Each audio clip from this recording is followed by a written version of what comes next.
Hello, Giants fans, and welcome to a new edition of the Valentine's Views podcast here on Big Blue View Radio, part of your SB Nation family of podcasts. Please like, share, and subscribe if you're watching us on YouTube, and subscribe wherever you listen to podcasts across the Big Blue View Radio network. Today, I thought we would sort of change the Giants discussion a little bit away from quarterback, away from a wide receiver, talk a little bit about defensive needs. And here to help me do that is Damian Parson, host of the Locked On NFL Draft Show, and also a contributor to the Draft Network. Damian, thank you so much for a few minutes today. For sure, Ed. Happy to be here, man. So New York Giants, everything's wide receiver, everything's quarterback. Before we get into all of that, just really quickly, are you in on the JJ McCarthy hype, or are you out? I'm in on JJ McCarthy of the thought process of his ceiling, right? Arm talent, mobility, working in a pro style offense. You see, when I talked about it in my report over at the Draft Network, I tweeted it out when I studied him. When there were games where they allowed him to have true drop back sets, when they gave him those moments and those reps, you saw him build that confidence, that chemistry, the stability and everything in the pocket, the ability to throw and target all areas of the field, but also be able to move and navigate the pocket as well. It's just a fact of, man, Michigan was always with a lead. They were a run first team, smash mouth type of football. They were built for that. Whereas like it makes his projection a little murky, where I could see why some people are really high on him, right? I gave him a high second round grade, but I knew, even back at Mobile, I knew he was going to go top 15. That was the talk, even at the Senior Bowl, talking to league, scouts and league officials of how they viewed him. So I'm in on it. I'm just not of the mindset. Some people, I've seen tweets of people having them over Caleb Williams, people having them over Drake May. And I'm like, yeah, that's a little bit too rich for me, but I do like the skill set and the potential of this young man. All right. So as I said at the top, I wanted to put that out there, but I want to focus on the Giants and the defensive side of the ball. We've spent very little time talking about that and actually writing about that, but there are defensive needs on this football team, and we're probably talking about filling those on day 2 and day 3 of the draft. So we're not going to focus on the round 1 guys per se. We'll focus on the guys who could come in day 2, day 3. I want to start at cornerback. It's a position where Giants drafted Tay Banks a year ago, and I think Tay Banks is going to be a terrific player. He may. I still wonder, how much ball production he's going to have, but I think he's a terrific player. But Adoree Jackson is leaving in free agency. Aaron Robinson's been a guy who hasn't been able to stay on the field. Cordale Flott looks like a decent slot corner, but I'm not sure what they have, at the corner opposite Banks. They might fill that in free agency, but give me some guys you think day 2, day 3. I mean, I have a couple that I like who might be in range for the Giants. The Melton kid from Rutgers, Ennis Rakestraw, TJ Tampa, if he falls far enough, and Cam Hart, Notre Dame kid's another one I like, maybe early day 3. Give me your thoughts on some of those guys and maybe, other guys that you think, could be quality NFL corners. When you talk about Cam Hart, I met him down, spent some time with him at the Senior Bowl. Such a awesome person and young man, highly intelligent, which of course you can't, that's kind of the staple for Notre Dame. Really, high football IQ, high intelligence. Taught like to see him in person, you appreciate the height, the arm length, the body type. He's more of a cover 3 type of corner than a true man-to-man. But I think even then, it gives you that coverage flexibility across from Banks, where you talk about I always talk about receiving cores. You want to build your receiving room like a basketball team, right? You got your center, your power forward, small forward, shooting guard, and point guard. You look at what Philly has, right? You have AJ Brown, you have Devonta Smith, right? It's a situation where if you have a Cam Hart, a TJ Tampa, those guys, you feel a lot more comfortable throwing them on the AJ Brown because of their strength, their arm length, wingspan, athleticism. Then you put Deonte Banks on a Devonta Smith, and now what you do is you can put, you can have two guys kind of man to man, one on one, where you're good on kind of somewhat of an island and force Jalen Hurts to make the throws he's never truly been comfortable with, and that's throwing between the numbers in the middle of the field. So I think with Cam Hart, he brings that. TJ Tampa also brings that. Tampa, it was crazy because I had a coach reach out to me a year ago this time. Was like, hey, remember the name TJ Tampa. You're going to be talking about him next draft cycle. And he was not lying. TJ Tampa, I think some of the best cornerback tape is him versus Adonai Mitchell when Iowa State played Texas this past season. Adonai Mitchell, outstanding route runner, very tempoed, patience with his process. TJ Tampa was in his hip pocket all game, talking about being patient, staying square, good footwork. But again, he's a guy that has to work on his tackle mechanics. He's a striker. He's not a wrap-up tackler. So he'll kind of, come down, try to chop the tree down at the trunks of sorts. But he just, you want to, kind of teach him, hey, square up your target, recoil through the hips, get your arms wrapped around the guy. We're not telling you to Ray Lewis him or Troy Polamalu this situation, but at least hold up at the point of attack and in the collision window where, hey, long as he's not getting yards after the catch or yards after the contact, that's fine. Another guy that I think day 2, day 3, because I gave him a second round grade. He didn't test the greatest, but I think, he could definitely end up being second, third round. Kamari Lassiter out of Georgia, very skilled in terms of he plays man, he plays zone. This is a guy that is tough. He's physical. He's gritty. He's also a striker. He does not mind. You turn on the tape against South Carolina. There was a throw. It was a rep. They tried to smoke screen him to the big 6'1", 225 receiver, Xavier Legette. And he just, triggered downhill, quick identification, high football IQ, but went down there and made a play for a cornerback that isn't 6'2", 210, right? So I think his speed is where you're going to have some concerns, but I also like him in kind of quarters coverage, off man, things of that nature. He can kick down into the nickel if you need him to.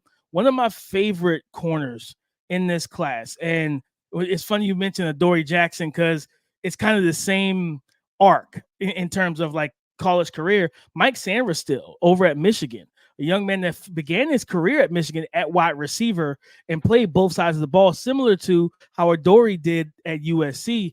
And he, when he flipped over to corner heading into, I think it was the 2022 season, this young man has developed so well at the cornerback position. He can play some outside. He's a really good nickel corner, tough, physical, gritty, outstanding footwork. But he's one of those guys where you want to be careful targeting him because he's so good at taking the ball away, because he is a former wide receiver. So the hands are natural for him. And he has that return ability to where, you turn interceptions or turnover, you create turnovers and you flip them into points. He's a threat to take it back for 6 as well. And I think he would be an outstanding fit into that defense as well. Like Ennis Rakestraw, that's a guy. I wonder how, if he falls out of the first round. I think he could because of all the quarterbacks being pushed up, so many receivers, offensive tackles and stuff like that. Still got to get the edge guys in. But you talk about one of the better man-to-man corners in this class, quiet feet and at the line of scrimmage, can mirror match guys, use pierce steps and proper technique, knows when to shoot his hands and not lock his hip and press man. But he's so sticky in coverage to be able to be in the hip pocket. He has enough speed to run vertically and not lose foot races against those athletic SEC wide receivers. I think those guys, and it just depends on how much of one specific coverage they want to play. If they want to play, because Deonte Banks was a press man guy coming out of Maryland. If they want to stick strictly with being heavy press man, being timing and disruptive at the line of scrimmage and force the quarterbacks to hold the ball, take away the quick game, things of that nature. I think Ennis Rakestraw may be the best fit for them if that's what they want to do. But if they're okay playing kind of combo stuff, some cover sixes, some quarters, man to man, cover three, and just allowing guys to move around in terms of coverage, Cam Hart, TJ Tampa will be kind of my top two picks for that defense. Yeah, I think with Shane Bowen replacing Wink Martindale, that defense is going to be a little different. Probably not as man heavy, not as blitz heavy. Maybe a little more variety in the back end. Before we move off corner, simply because he's a Rutgers guy, because he draws a lot of attention in the Giants coverage area. Got to ask you about Max Melton. I love Max. I love his game. Inside, outside versatility. He could play press man as well. Also drop off in zone. He's another tough. Those Big Ten corners, man, those guys just get after it. Those are the type of guys you want on your team because you know that they're going to give you everything they have. And, instincts are there. Well, he's so, like, the confidence level that I saw on tape. There's reps against Marvin Harrison Jr. with no safety help. He's not afraid to be on the island. And I think I always say this, like, you want to draft guys that fit not just the team, the area that they're going to be in, the media market. I think Max, being in New York has one of the more colorful media markets. You know what I mean? If you're a player, like, hey, when you're doing well, we love you, but we're going to hold you accountable. And I always love that about the New York media market. Everyone can't deal with that. I think Max and his level of confidence, understanding, hey, yeah, I lost that rep, but he's got short-term memory where he comes back and he battles the very next rep. And you love that type of game from a cornerback. All right, let's switch over to the defensive line here quickly. Giants have Dexter Lawrence, who's probably, with the retirement of Aaron Donald, I mean, to me, Dexter's one of the best 3 or 4 in the game right now. But they traded Leonard Williams to Seattle. They also lost A'Shawn Robinson in free agency. They've got a couple of young guys, DJ Davidson, Jordan Riley, who might have some upside. They've got Rakeem Nunez-Roches, but they could use help. Couple guys that you think, and my guess is more that they probably wouldn't draft a guy like Tavondre Sweat, the big nose tackle kind of guy from Texas. You might think differently. I'm thinking more about guys who might be able to play 5 tech, might be able to have, some flexibility to be a defensive tackle in a 4-man front, the Braden Fisks of the world. So I'm just curious, Fisk is one. Who else do you think might be able to help that Giants, front line? You stole one of my names. That was Braden Fisk. I was going to mention him for sure. Braden Fisk out of Florida State, twitchy, athletic, explosive. And I remember being at the combine and watching him on the on-field drills, and remember, just kind of tweeting out, like, man, he moves like a linebacker. Like, like, he's so fluid and agile, and the hips, and, seeing him at the Senior Bowl as well, like the active hands and everything of that nature, where, on rundowns, you can play him at that 5 tech. You can reduce him down to some 3, so you get some 2-eye alongside Big Dex on passing downs. But another guy that comes to mind is Clemson's interior defensive lineman, Rook Orororo, 6'4", 295, 34-inch arms. This is at the point of attack, violent, heavy-handed, full extension on the arms in the run game, but also he showcases that power to literally drive interior offensive linemen into the backfield, right into the pocket, and into the face of the quarterback. And I think this is a guy, again, similar to Braden Fisk, and he's used to it. He's played for Clemson. Rook played 0, 1, 2-eye, 3, 5 tech. He did everything, handled double teams, being able to corkscrew and hold up at the point of attack and play strong right there inside gaps. So I think ideally you want him as a single gap contributor, especially on third downs. I think there's a lot of upside for him as a pass rusher on third downs and everything like that. And another guy that comes to mind that I think will fit this mold is Chris Jenkins. Chris Jenkins, the son of, I think he was with the Panthers, the old big nose tackle. He plays at Michigan, 6'3", 305 pounds. And this is a young man that has bulked up. He's trimmed down multiple times. He can carry weight very well. He's so strong. And there's legitimate upside as a pass rusher. He just didn't have a lot of opportunities at Michigan, because Michigan always had, Michigan had leads, and then they kind of rotated a lot of guys on their front seven. But power, collapsing the pocket, holding up at the point of attack. But again, the upside of him for him as a pass rusher is absolutely there. And I think when you have Dexter Lawrence on the interior defensive line with Kayvon Thibodeau, now you got Brian Burns on the edge. Well, somebody's going to get one-on-ones. And I think that guy beside Dexter Lawrence is going to see plenty of one-on-one opportunities. And I think those type of guys, the best right now, I think the best pass rusher out of those three right now would be Braden Fisk. I think the highest ceiling would probably be with the Chris Jenkins or Rook, because of their arm length, their power, and their strength. If the Giants happen to draft the Clemson kid, I'm going to have to practice that name over and over and over. I know our draft guy, Chris Flum, really likes him as well, but that's a name that's going to require some work. Trust me, I practiced it quite a bit this college football season to get ready for the draft. There you go. Let's talk about the safety position. Giants obviously decided not to pay big money for Xavier McKinney. Not really a huge surprise, considering that Joe Shane is a real believer in positional value. He's a believer in structuring his money that way. Maybe if the Giants were a Super Bowl contender right now, he would have bent a little bit, but as he builds this, he wasn't going to spend big money on a safety. Even a 24-year-old one is as good as McKinney. I mean, they signed Jalen Mills, to add some depth there, but that's not enough.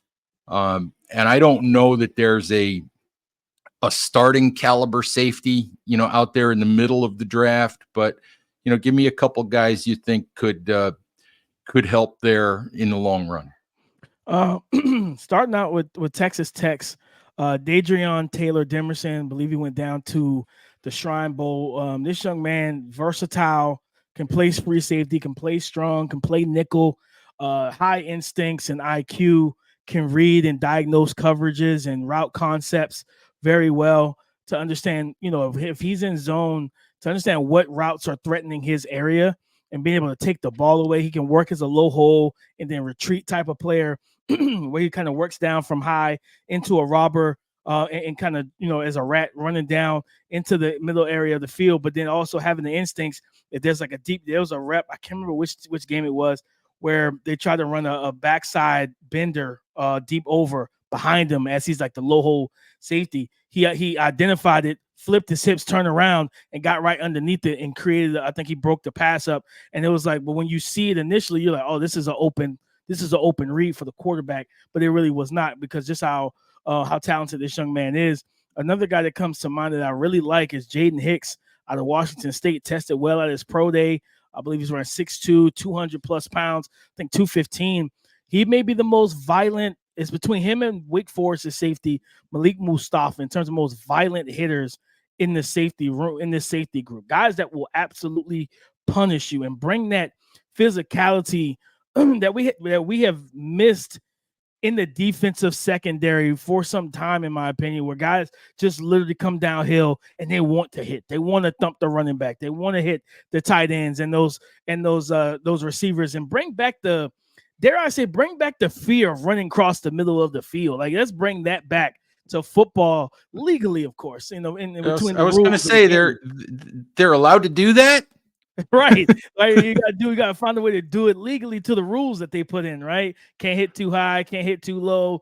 Just gotta find that way. There's maybe like a 6-inch target zone on a moving wide receiver. You gotta be precise, man. And I think both of those guys, especially Jaden Hicks, he's more of a strong safety, but he has athleticism that you look for in a free safety as well.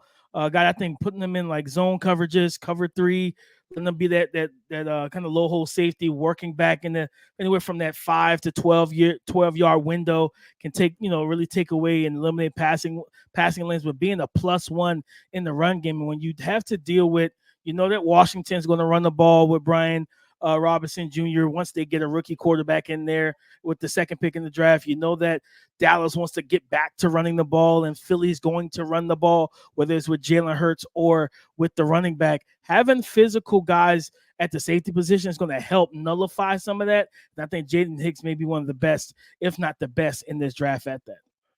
Hey, Damian, I know your time is limited. I want to hit the edge position quickly before you go. Giants obviously have Kayvon Thibodeau, made the big move for Brian Burns, still have Azeez Ojulari, although we've barely seen Azeez the last 2 years pretty much with injuries. But if they want to add some depth there, just give me a couple mid-round guys. I'm going to throw one at you that I happen to like just because of the connection to OCU Manura is Javon Solomon out of Troy. But just give me a couple mid to late round guys that might fit. Man, Javon Solomon was the guy that I was going to mention. That dense, thick body type, guy that can power his way around the edge and around the corner, strong-handed. So, seeing him up close, like this is an impressive build, an impressive young man, but he also put in a lot of work to consistently get better. A guy that I like a lot, going back to Clemson's defensive line, Xavier Thomas, man, he reminded me so much of the Rams 2023 rookie Byron Young. I'm sorry. Kind of an older prospect, but that first step explosiveness, bend around the edge, speed to power conversion.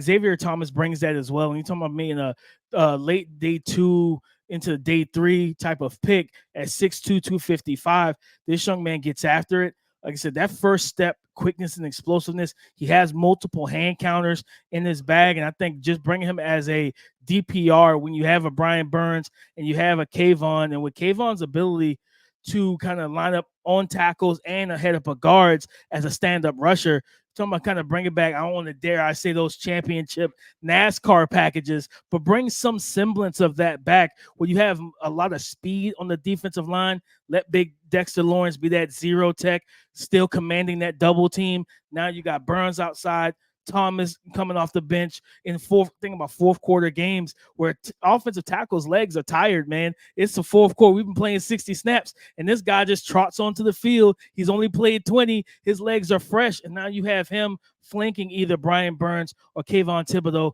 and that gives offensive lines a lot of problems and a lot of headaches.